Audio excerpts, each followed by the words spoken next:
Minister, and thank you for coming in today with your officials. I agree with you about the females in senior positions in universities, and again, I'd like to compliment Mary Mitchell O'Connor for the pioneering work that she did in that regard. And she came up against a lot of criticism for that, and I think it was the right thing to do, and fair play to her for doing it. Just to follow up on the relationship and sexual education piece, and I'm glad that my colleague has raised it. It's something I know he's raised a number of times in the Shannon, and I've raised consistently in the Dáil. And my big concern, and it's not to criticise somebody who isn't here, you know, I've said this in the Dáil as well.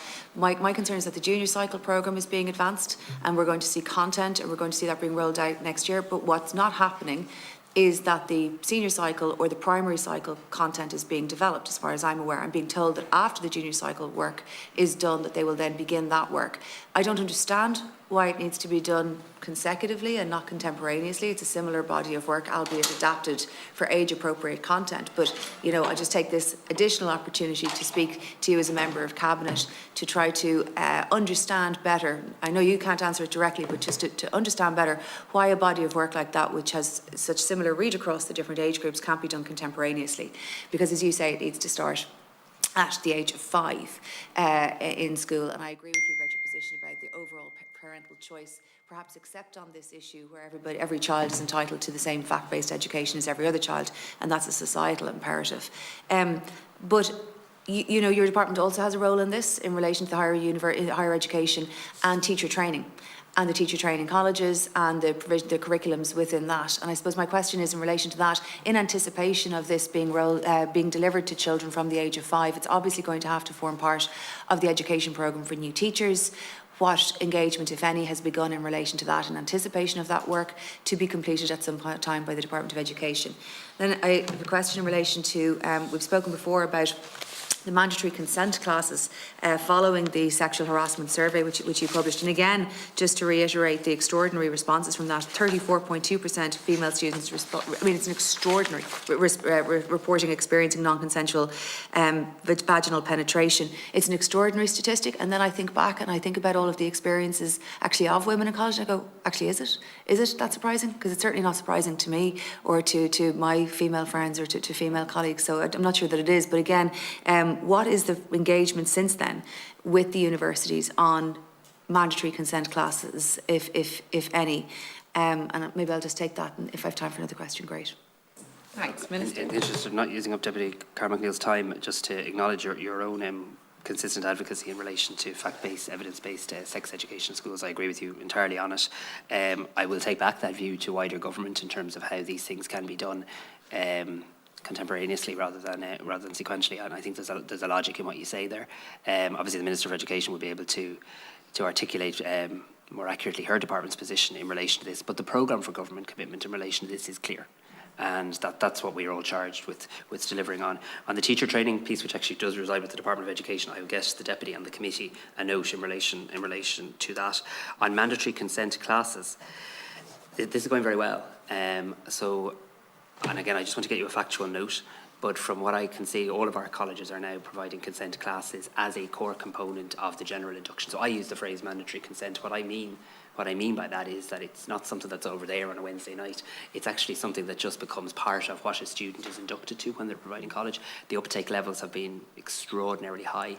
That survey, and you're right, I think politicians coming out going, it's shocking and horrific. I'm not sure it was either, actually. It was stark and harrowing, but it does just give us an insight into what people were experiencing.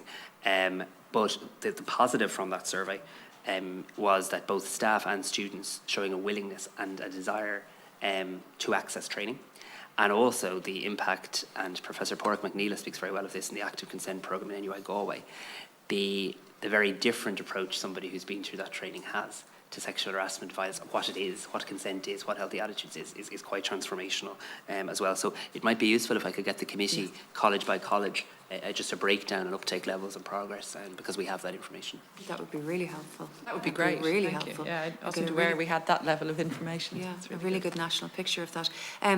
My colleague, Deputy Clerk, already asked you, I think, about the lone parent, and I just want to reiterate her comments in relation to the Susie grant and access, because I know that you do an awful lot of work in relation to access to education, but this group, and it's of particular concern to the Citizens' Assembly, lone parents, in particular female lone parents, in providing routes back to education. Another group that I just want to highlight to you, and there's a group Beyond Exploitation led by the Women's Council, Ruhama, and the Immigrant Council. And this is a group trying to support people who have been in prostitution, out of prostitution. And it's a group that are extremely marginalised, extremely vulnerable. And in many cases, a bit like trying to leave a domestic violence situation, it's reported that it takes maybe 6 or 7 or 8 goes to try to leave successfully because of how difficult it is.